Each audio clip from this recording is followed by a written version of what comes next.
पहिरियों त असांखे ईअं न सम्झणो आहे कि ओ माय गॉड लतीफ़ सरकार आहे, असां कीअं ॻाल्हाईंदासीं उन जे बारे में। मां हिकु ॾींहुं डेडिकेट कयो पंहिंजे कल्चर खे थोरो वधीक सम्झण में एंड रीड करण में। मां सिंध वई न आहियां, मां एक्सपीरियंस न कयो आहे भिटशा, मां एक्सपीरियंस न कयो आहे उन्हनि जो लाइव तंबूरो performance, but I feel good कि एटलीस्ट बेसिक्स मां उन्हनि जे बारे में हासिल कया आहिनि, उर्स सेलिब्रेट कयो आहे and yeah, I just feel happy. I wanted to share this with you. As an Indian Sindhi, मुंहिंजो एक्सपीरियंस उर्स सेलिब्रेट करण जो ॾाढो ब्यूटिफुल हुयो।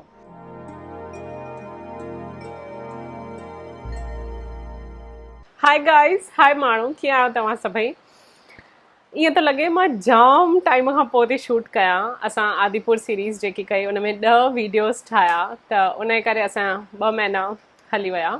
आई होप तव्हांखे उहा सीरीज़ वणी, एॾनि माण्हुनि सां तव्हांखे मिलायो, आदिपुर जो इंडियन इंस्टीट्यूट ऑफ सिंधोलॉजी ॾेखारियो एंड तव्हांजो फीडबैक ॾाढो सुठो आयो आहे। बट जिन वीडियोज़ न ॾिठा आहिनि उहे प्लीज़ ॾिसिजो, जाम महिनत कई उन्हनि वीडियोज़ ते। हाणे अॼु जे वीडियो में मूंखे तव्हां सां शाह अब्दुल लतीफ़ भिटाई जे बारे में ॻाल्हाइणो आहे, स्पेसिफिकली उन्हनि जो उर्स जेको थींदो आहे सिंध में उन जे बारे में।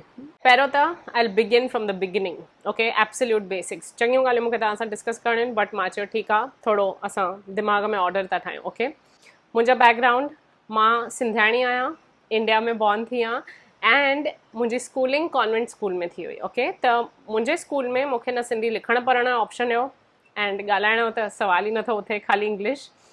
इन जे करे स्कूल में मूंखे मुंहिंजे कल्चर, मुंहिंजे हेरिटेज जे बारे में कुझु बि न सेखारियो वियो, ऑप्शन ई न हुयो। त सिंधियत जो असांजो जेको रिच हेरिटेज आहे, हिस्ट्री आहे, बैकग्राउंड आहे, उहो कुझु बि स्कूल में न हुयो। कॉलेज अगेन सेंट ज़ेवियर्स, उन में न हुयो। इंग्लिश लिटरेचर में मां बैचलर्स एंड मास्टर्स कया आहिनि, त सिंधी कल्चर या सिंधी कल्चर सां रिलेटेड कुझु बि पढ़ण जो सवाल आयो त ख़ाली घर में, दैट्स इट। ओके, हाणे इन बैकग्राउंड सां I hope you are very clear कि छा हुयो मुंहिंजो अकेडमिक बैकग्राउंड। इन जे करे मूंखे जेतिरो बि इंट्रस्ट आहे पंहिंजे कल्चर एंड हेरिटेज में, उनखे मां सेल्फ इग्नाइट कयो आहे, पंहिंजो पाण खे पढ़ायो आहे एंड पंहिंजो पाण सां वेठी आहियां एंड ॻोल्हियो आहे, माण्हुनि सां ॻाल्हायो आहे, मिलण वई आहियां, इंटरव्यूज़ वरिता आहिनि, रिसर्च कई आहे, पंहिंजो पाण सभु कयो आहे। 5-10 साल अॻु मूंखे जेतिरो अॼु ख़बर आहे उनजो शायदि 10% ख़बर हूंदी हुई, and that's okay because it is always a journey. कोई बि ईअं रातों राति सभु न सिखी वठंदो आहे। बट शाह अब्दुल लतीफ़ भिटाई अहिड़ी पर्सनैलिटी आहे जिन जे तरफ़ मां जाम अट्रैक्टेड आहियां। ओके, जाम अट्रैक्टेड आहियां। मां शेक्सपियर जाम पढ़ियो आहे, मास्टर्स थीसिस उन्हनि ते कई आहे, बैचलर्स में जाम पढ़ियो आहे, उन्हनि जी पोइट्री, सॉनेट, सभु कुझु उन्हनि जो पढ़ियो आहे, प्लेस पढ़िया आहिनि उन्हनि जा। ओड़ी पढ़ाई आई विश मुंहिंजी शाह अब्दुल लतीफ़ सां थी सघे, ओड़ी रिसर्च आई विश थी सघे, but this is another topic that I want to talk about. छाकाणि त असां स्कूलिंग एंड कॉलेज में निकिरी वियो त हाणे उहो पॉसिबल न आहे, and given the circle that I am इन, हाणे मां स्कूल या कॉलेज में न आहियां एज़ अ स्टूडेंट, त उहो थोरो ॾुखियो आहे। इन जे करे सेल्फ लर्निंग ते वधीक इम्पॉर्टेंस आहे। हाणे मां वापसि थी अचां उर्स जे ॻाल्हि ते। ओके, शाह अब्दुल लतीफ़ भिटाई जो उर्स लास्ट वीक हुयो। बेसिकली मुंहिंजो ॾींहुं शुरू थियो, मुंहिंजे दोस्त पुछियईं, भावेश उर्स जी माना छा आहे? And I was like fantastic question, मूंखे बि ख़बर न हूंदी थोरा साल। Again because of the socio political situation, right. असांजे सोसाइटी में, इंडियन सोसाइटी में शाह अब्दुल लतीफ़ भिटाई फॉर एग्ज़ाम्पल झूलेलाल जेतिरा फेमस कान्हनि। मां स्पेसिफिक इंडिया जी थी ॻाल्हि कयां एंड इन जे करे असांजो जेको कनेक्शन आहे, असांजो जेतिरो फेमिलियरिटी आहे उन्हनि सां, उहा कंपेरेटिवली घटि आहे in comparison two Jhulelal. Jhulelal हर साल चेटीचंड ते ॾिसणु ईंदो आहे असांखे, एंड यू नो उन्हनि जी आइकनोग्राफी ॾाढी कॉमन आहे, उन्हनि जा स्टैच्यूज़ आहिनि, असांजे भाषा में आहे, उन्हनि जा पंजड़ा एंड बहिराना निकिरंदा आहिनि। त चालीहे जे करे, चेटीचंड जे करे Jhulelal is much more common, and this is just an example. Similarly I am guessing and I think I am correct, इन जो एग्जैक्ट ऑपोजिट सिंध में आहे। Shah Abdul Latif Bhitai is very famous in Sindh. सभिनीनि खे शाह अब्दुल लतीफ़ भिटाई जे रिसाले जे बारे में ख़बर आहे, जेको उन्हनि जो कमु आहे, रिसालो जंहिंखे चवंदा आहिनि, उन जे बारे में ख़बर आहे। एंड बेसिकली शाह अब्दुल लतीफ़ भिटाई उन्हनि जे एवरीडे लाइफ जा पार्ट आहिनि। हिते Shah Abdul Latif Bhittai has never been a part of my everyday life. or for my friends or for my family or for my relatives, and this is a reality, this is a fact. And in a करे I think I'm finding things a little more difficult comparison में.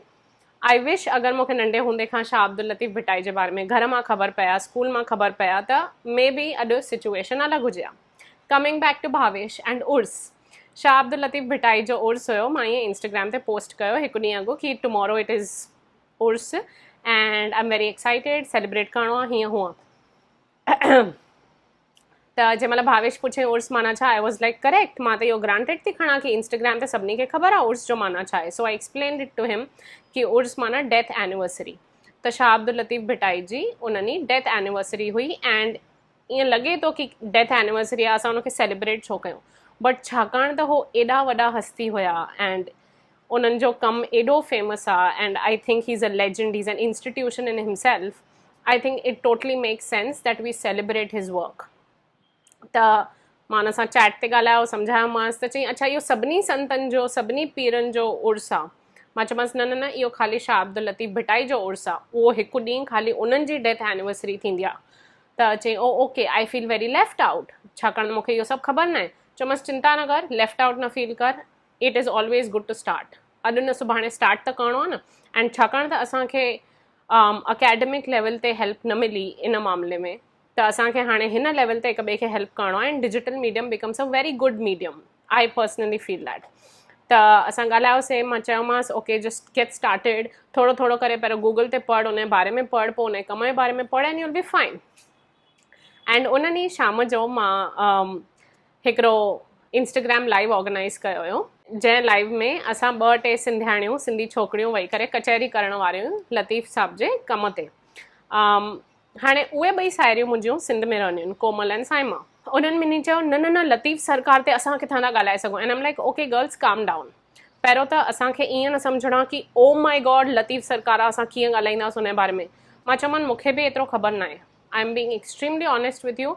मूंखे ख़बर आहे मुंहिंजे लाइ शुरूआति में Shakespeare जो रिलेशनशिप कीअं हुयो एंड भिटाई साहब जो बि रिलेशनशिप मुंहिंजो हाणे थोरा साल झूनो थियो आहे, तॾहिं I feel very comfortable. But comfortable इन जे करे फील थी आहे इन्हनि जे करे, इन्हनि 6-7 किताबनि जे करे एंड गूगल जे करे मां कंफर्टेबल फील थी आहियां. मुंहिंजे लाइ बि ईज़ी न हुई journey. But I genuinely feel अगरि असां कंहिंखे ईअं पेडेस्टल ते रखंदासीं एंड उन सोचींदासीं कि अरे उन जे बारे में असां कीअं ॻाल्हायूं, त पोइ ॾाढो ॾुखियो थींदो. मां चयोमांसि असां ख़ाली 3-4 सिंधी छोकिरियूं पाण में कचहरी कयूं, उन्हनि जे कम खे अप्रिशिएट कयूं. मूंखे 7 सूरमियूं जाम वणंदियूं आहिनि, उहे जेके शाह अब्दुल लतीफ़ भिटाई जूं 7 क्वीन्स ऑफ सिंध चवंदा आहिनि, जेके फोक स्टोरीज़ आहिनि. लीला चनेसर, मूमल राणो, ससुई पुनू, सुहिणी मेहार फॉर एग्ज़ाम्पल. त उन्हनि चयो ठीकु आहे, 5-10 मिंट ॻाल्हाईंदासीं. पहिरियों मां रहीला खे घुरायो. रहीला तंबूरो प्लेयर आहे एंड इन ते मां हिकिड़ो सॼो सेपरेट वीडियो ठाहींदमि. बट बेसिकली शाह अब्दुल लतीफ़ भिटाई जंहिं महिल पंहिंजो कमु ॻाईंदा हुया त उन्हनि लाइ हिकिड़ो सेपरेट इंस्ट्रूमेंट उन्हनि ठाहियो हुयो.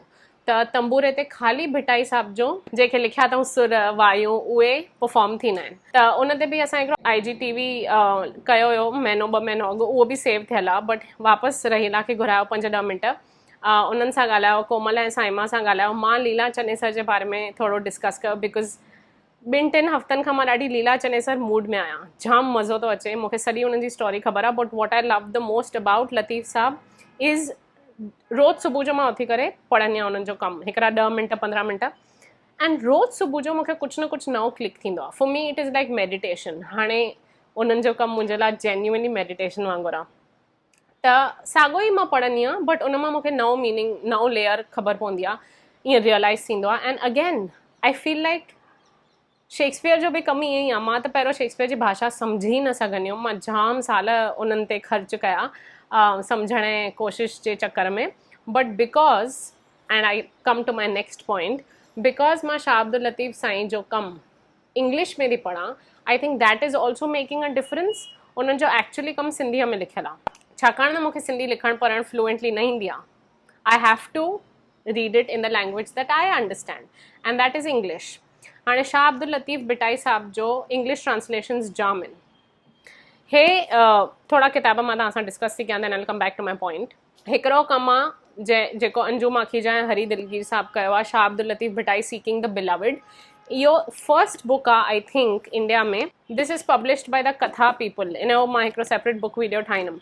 आई थिंक इहो फर्स्ट बुक आहे इंडिया में जेको ट्रांसलेट थियो लतीफ़ साहब जी पोम्स खे, उन्हनि जे कम खे इंग्लिश में. एंड इहो बुक बेस्ड आहे कल्याण आडवाणी जे सिंधी रिसाले ते. कल्याण आडवाणी साहब जो रिसालो ॾाढो फेमस आहे जेको उन्हनि आई थिंक ट्रांसलेट कयो आहे. बट बेसिकली कल्याण आडवाणी साहब जो रिसालो ॾाढो फेमस आहे. आई होप मूंखे उहा कॉपी कॾहिं मिले. But this is based on that.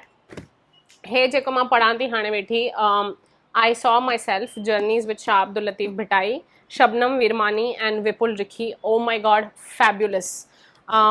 उन खां पोइ हे मुंहिंजो हिकदमि बेसिक फाउंडेशन किताब शाह अब्दुल लतीफ़ भिटाई जो Risalo, which is edited by Christopher Shackle. इन ते मां ऑलरेडी हिकु बुक वीडियो ठाहे चुकी आहियां, त उहो ॾिसजो.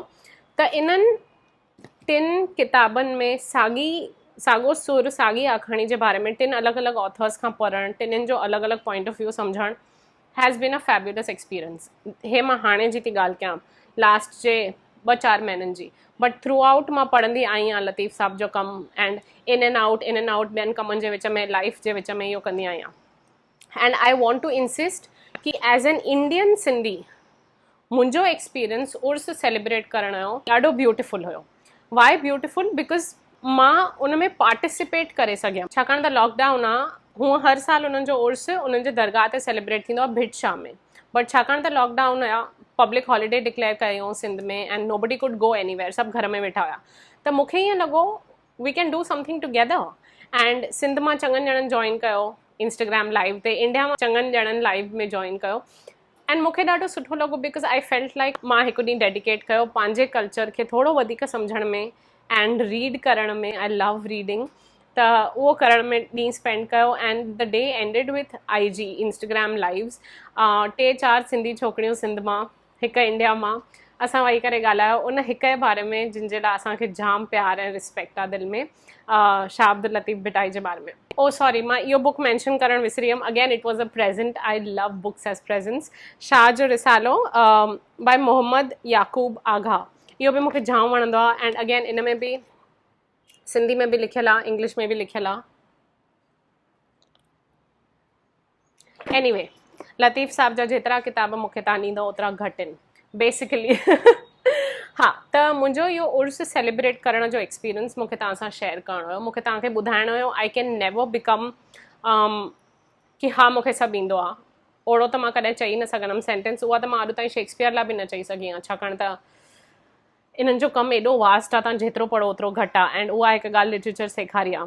त I hope Indian institute of sindhology, NCPSL and साहित्य अकादमी, ये इंस्टीट्यूशन्स ऑलरेडी प्लेस में आहिनि. But I hope with the new education policy जेकी हाणे आई आहे न्यूज़ में, उन जे करे असां सिंधियुनि खे एटलीस्ट चाइल्डहुड खां असांजे पंहिंजे कल्चर जे बारे में थोरो सेखारियो वञे. बीट शाह अब्दुल लतीफ़ या राम पंजवाणी या झूलेलाल. एंड इहे ख़ाली 2 टे मां टॉप नाला थी चवां, बट जाम आहिनि अञा. सचल, सामी, पोपटी हीरानंदाणी, भगवंती नावाणी, गोबिंद माली, जाम जाम जाम नाला आहिनि. एंड बिकॉज़ असांखे फैमिली मां, असांजे स्कूल मां, असांजे ट्यूशन क्लासिस तां कुझु एक्सपोजर नथो मिले पंहिंजे कल्चर एंड हेरिटेज जे बारे में. जंहिं महिल असां 20-25 साल जा थियूं था, असांजी अदर लाइफ त ईअं हली वई आहे विदाउट एनी नॉलेज, ठीकु आहे. ऐं पोइ जंहिं महिल उहो ॻोल्हण था निकिरूं त इट सडनली फील्स लाइक अरे हे त जाम कमु आहे, अरे मूंखे ॿिया कम आहिनि, हिननि खे पोइ पढ़ंदासीं. U know, it just feels very alienated. And मूंखे इहो रियलाइज़ थियो आहे कि जेतिरो असां जल्दी नंढे एज में पंहिंजे ॿारनि खे सेखारणु चालू कयूं पंहिंजे कल्चर एंड हेरिटेज जे बारे में, ओतिरो बहितर थींदो. मूंखे तव्हां सां शेयर करणो हुयो कि मुंहिंजो उर्स जो एक्सपीरियंस कीअं रहियो. मां सिंध वई न आहियां, मां एक्सपीरियंस न कयो आहे भिट शाह, मां एक्सपीरियंस न कयो आहे उन्हनि जो लाइव तंबूरो परफॉर्मेंस. बट जेतिरो मूंखे ख़बर पई आहे जेके जेके उते विया आहिनि, नंदिता भावनानी बि उते थी आया आहिनि जिन सिंध नवां लिखियो आहे, त उहो ॿुधाईंदा आहिनि कि सिंध जो एक्सपीरियंस केतिरो उन्हनि जो सुठो रहियो. चङा ॼणा जेके मूंसां टच में आहिनि उहे ॿुधाईंदा आहिनि, इंडिया वारा जेके विया हुआ Sindh. And I hope one day I can go there. But just because असां सिंध नथा वञूं इन जो मतिलबु इहो न आहे कि असां पंहिंजे कल्चरल हेरिटेज खां परे थियूं. You know what I mean. कोई रोके त नथो असांखे कुझु बि पढ़ण खां या नॉलेज गेन करण खां. एंड मुंहिंजो फर्स्ट टाइम हुयो ख़ासि उन्हनि जे उर्स ते. मां ईअं इंस्टाग्राम ऑर्गेनाइज़ कयो लाइव एंड यू नो एॾनि ॼणनि जॉइन कयो उन खां पोइ बि कॉन्स्टेंटली एॾा रिप्लाइज़ आया आहिनि and I think the times are changing जेको मां ॾिसां थी असां यंग जनरेशन में भावेश चओ मुंहिंजो दोस्त या सिंध में चओ youth I think people are reclaiming their culture and heritage and I think it's high time जाम थियो कि न खाली धंधो इम्पॉर्टेंट आहे but what is going to happen to our arts and culture I feel next year जे उर्स में situation थोड़ी बहितर हूंदी आई होप हिकु ॾींहुं मूंखे सिंध वञणु मिलंदो आई होप हिकु ॾींहुं मां भिटशाह जे दरगाह में वञी सघंदमि सभु एक्सपीरियंस करे सघंदमि लाइव तंबूरो परफॉर्मेंस ॾिसंदमि बट तेसि ताईं थैंक गॉड डिजिटल मीडिया लाइ कि you know we can celebrate and we can learn about our own culture and heritage तव्हांखे अगरि शाह अब्दुल लतीफ़ भिटाई जे बारे में कुझु ख़बर हुजे त प्लीज़ हेड कॉमेंट्स में ॿुधायो वेबसाइट्स बुक्स जेको शेयर करिणो हुजेव शेयर कयो मूंखे ईअं थींदो आहे कि मूंखे इंग्लिश में इहो सभु पढ़ी करे लतीफ़ साहब जो कमु इंग्लिश में पढ़ी करे ईअं थींदो आहे ओ माय गॉड ईअं रोंगटा खड़ा थी वेंदा आहिनि सिंधीअ में पढ़ण में केॾो मज़ो ईंदो लाइक ओ माय गॉड अलॻि ई जन्नत हूंदी सिंधीअ में त and I feel like one day I am going to get there of course you know महिनत सां सो yeah this is what I wanted to share with you I hope you liked this video properly structured न हुयो इन करे माफ़ कजो मूंखे बस दिलि सां वेही करे तव्हां सां ॻाल्हाइणो हुयो ॿ ॾींहं थी विया आहिनि उर्स खे ऐं ईअं मन फतके पियो कि मूंखे यूट्यूब फैमिली सां शेयर करिणो आहे कि मां कीअं सेलिब्रेट कयो ॾींहुं so that's it as an Indian Sindhi जंहिंखे कॾहिं स्कूल में न पढ़ायो वियो लतीफ़ छाकाणि त सिंधी स्कूल में न वयुमि I am finally feeling like okay मां पंहिंजे कल्चर ते आस्ते आस्ते हिकु हिकु हथु यू नो ॾाकणु चढ़ा थी आस्ते आस्ते हिक ॿिए जो हथु पकड़े हाणे 2 नयूं छोकिरियूं आहिनि असांजे स्टाफ में जेके सिंधी मीडियम स्कूल मां आहिनि एंड उन्हनि खां मां पुछियोमांनि तव्हांखे इहो ख़बर अथव केरु हुयो हा दी असां इहो पढ़ियो हुयो सो आई वॉज़ लाइक ओके सभु पढ़णु ख़ाली किताबनि में एंड देन उनखे रियल लाइफ में खणी अचणु इज़ अगेन अनदर जर्नी जीअं सिंध में मुंहिंजनि साहेड़ियुनि खे दोस्तनि खे लतीफ़ साहब ईअं हो कोट कंदा आहिनि and you know it is a part of their everyday life त part of their everyday life असां लाइ थिए न थिए हाणे ख़बर न आहे बट आई फील गुड कि एटलीस्ट बेसिक्स मां उन्हनि जे बारे में हासिलु कया आहिनि उर्स सेलिब्रेट कयो आहे and yeah I just feel happy I wanted to share this with you I hope तव्हांखे इहो वीडियो वणियो त प्लीज़ लाइक कयो कमेंट्स में मूंसां ॻाल्हायो सिंधी फिल्म फेस्टिवल चैनल खे सब्सक्राइब कयो एंड आई होप तव्हां ठीकु आहियो जिते बि आहियो ख़ुशि आहियो टेक केयर बाय